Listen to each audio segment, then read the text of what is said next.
Ya, masuk ke dunia kerja bukan hal mudah bagi anak muda di Indonesia. Sekalipun mereka sudah lulus sekolah, bahkan bergelar sarjana, tapi masih berjuang mencari pekerjaan yang layak.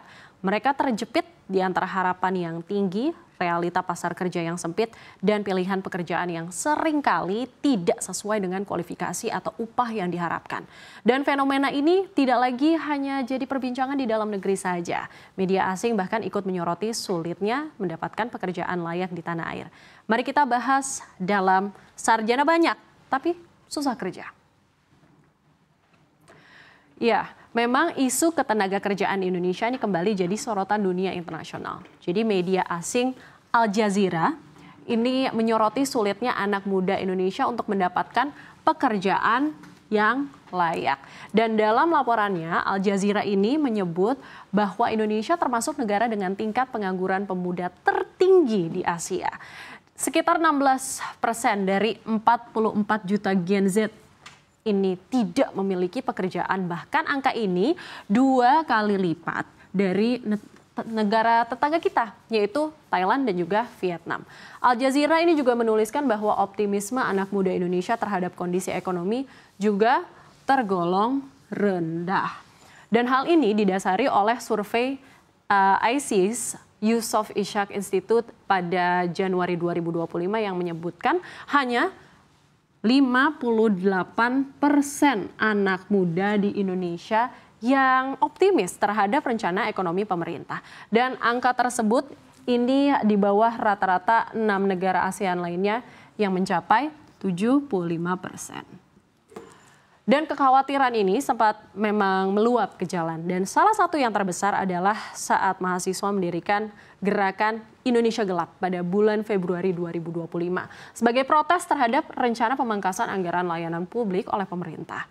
Ekonom Adinova Fairu dari CSIS ini menilai tingginya pengangguran anak muda disebabkan oleh beberapa hal. Seperti yang pertama, regulasi ketenaga kerjaan yang kaku, lalu upaya rekrutmen yang sulit, hingga upah rendah yang tidak menarik. Dan hal tersebut yang akhirnya membuat mereka untuk memilih tidak masuk ke pasar tenaga kerja dan daripada harus kerja dengan gaji yang tidak sesuai dengan ekspektasi mereka. Akhirnya banyak dari mereka yang memilih untuk masuk ke sektor informal meski tanpa perlindungan dan dengan produktivitas yang rendah. Dan data ini terbukti dari data BPS 2024 ini menyebutkan bahwa ada 56% tenaga kerja Indonesia yang masih bekerja di sektor informal. Dan tidak berhenti di situ, masalah ini diperburuk juga dengan tingginya jumlah lulusan pendidikan tinggi yang tidak seimbang dengan lapangan kerja yang tersedia. Padahal di negara tetangga seperti di Malaysia, industri dan universitas ini punya kerjasama yang lebih kuat dalam menyerap lulusan muda. Jadi ketimpangan antar wilayah pun ini semakin memperburuk keadaan. Anak muda di luar Pulau Jawa ini menghadapi lebih banyak hambatan dalam mendapatkan akses kerja yang layak. Selanjutnya kita lihat faktanya dalam data, di mana angka pengangguran di kalangan anak muda Indonesia ini masih sangat tinggi. Jadi berdasarkan data Sakernas Februari 2025, tingkat pengangguran terbuka untuk usia 15 hingga 24 tahun ini mencapai 16,16%. Jadi artinya dari 100 anak muda di Indonesia ini ada sekitar 16 orang yang menganggur. Meski angka ini sedikit menurun dibandingkan pada Februari pada tahun lalu, turun sekitar 0,26%. Nah, tetap saja jauh di atas tingkat pengangguran nasional yang untuk semua umur yang hanya 4,76%. Dan Badan Pusat Statistik mencatat jumlah penduduk muda di Indonesia saat ini mencapai 44,26 juta orang. Dan dari angka tersebut diperkirakan ada 3,6 juta anak muda yang menganggur. Dan lebih lanjut, ini data pengangguran usia muda pada Agustus 2024 menunjukkan jumlah yang mencapai lebih dari 3,9 juta orang. Dan ini naik sekitar ada 300.000 dari sebelumnya di Februari di tahun yang sama, yaitu tahun 2023.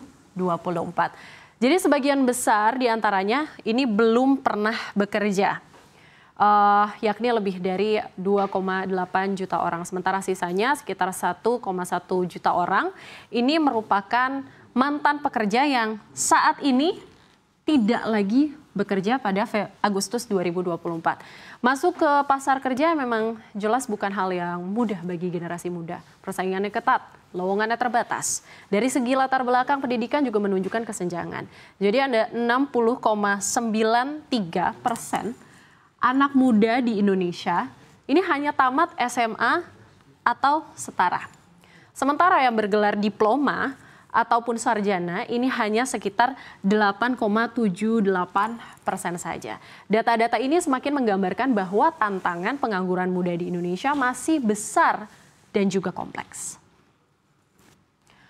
Masalah pekerjaan tidak layak di Indonesia mendapat sorotan serius dari Dewan Ekonomi Nasional dan menilai semakin menjamurnya pekerjaan dengan upah minim yang tidak mendorong daya beli telah menyumbang pada pelemahan pertumbuhan ekonomi.